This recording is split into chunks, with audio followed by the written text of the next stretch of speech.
Atishi accuses BJP of orchestrating Delhi water crisis.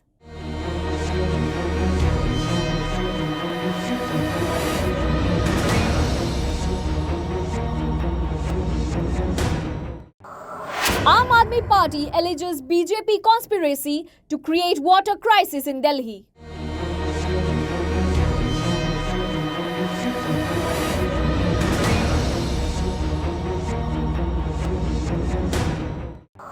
Don't fall in BJP's tactics this time, warns Atishi. In a press briefing, Delhi Minister and Aam Aadmi Party leader Atishi accused the Bharatiya Janata Party of orchestrating a conspiracy to create a water crisis in the capital ahead of the voting on May 25th. According to Atishi, the BJP through its Haryana government has halted the flow of Yamuna water to Delhi, aiming to disrupt the city's water supply and disturb its residents. Bharatiya Janata party ने 25 तारीख की voting से पहले एक नया षड्यंत्र रचा है आम आदमी पार्टी को टारगेट करने के लिए, दिल्ली के लोगों को परेशान करने के लिए। और इस षड्यंत्र के तहत भारतीय जनता पार्टी ने अपनी हरियाणा सरकार के माध्यम से दिल्ली के पानी को रोक लिया है। वो दिल्ली वालों को परेशान करने के लिए, दिल्ली में पानी की त्राही त्राही मचाने के लिए, दिल्ली में आ रही यमुना की वाटर सप्लाई को रोक रहे हैं।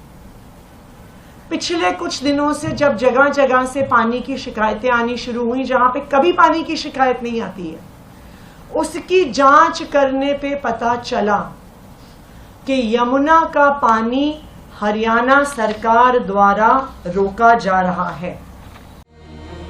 Addressing the public, Atishi urged the people of Delhi to remain vigilant and not fall for the BJP's tactic. Speaking at the press conference, Atishi stated, and I quote, "I would like to alert the people of Delhi, don't get lured into the conspiracy of BJP. I would also like to tell BJP, you can't fool the people of Delhi. We are going to give all 7 seats to Indy Alliance this time." मैं दिल्ली के लोगों को सतर्क करना चाहती हूं कि आने वाले कुछ दिनों में 25 तारीख तक लगातार ऐसी नई साजिश की जाएगी, भारतीय जनता पार्टी द्वारा की जाएगी, दिल्ली के वोटरों को बरगलाने के लिए की जाएगी। लेकिन मैं आपको सतर्क करना चाहती हूं, आपको आगाह करना चाहती हूं कि भारतीय जनता पार्टी की साजिश में नहीं आना है।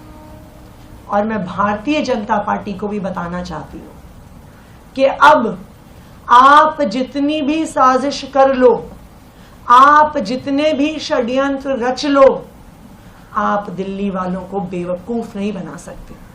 उन्होंने देखा है कि 10 साल में मोदी जी के सारे वादे मात्र जुमले रह गए, और दूसरी तरफ एक अरविंद केजरीवाल हैं जिन्होंने जितने वादे किए उससे ज्यादा वादे पूरे करवाए, और दिल्ली के लोग इस बार 7 सीटें इंडिया अलायंस को देने वाले हैं। Atishi announced that the Delhi government would immediately write to the Haryana government demanding the resumption of water flow. She also indicated that legal action would be pursued if necessary. She affirmed, stating that, and I quote, "If needed, we will also move an urgent application before the court. If no action is taken on our letter to the Haryana government, we will approach the Supreme Court if needed." इसके लिए हम तुरंत हरियाणा सरकार को चिट्ठी लिखेंगे। अगर जरूरत पड़ी तो अर्जेंट एप्लीकेशन कोर्ट में भी मूव करेंगे, क्योंकि ये बिल्कुल साफ है इन आंकड़ों को देखकर कि इतना कम यमुना का स्तर दिल्ली में कभी नहीं हुआ है, और ये बिल्कुल चुनाव से 5-7 दिन पहले किया जा रहा है। तो पहले हम हरियाणा गवर्नमेंट को आज चिट्ठी लिखेंगे। अगर उस पर कोई एक्शन नहीं होता है तो जरूरत पड़ने पर हम सुप्रीम कोर्ट को भी अप्रोच करेंगे। This accusation adds to the ongoing political tensions between Aam Aadmi Party and BJP, highlighting the critical issue of water supply in Delhi, a city that frequently faces water scarcity. The Delhi government's response and subsequent actions will be closely monitored as the situation develops. News Desk report, such the reality.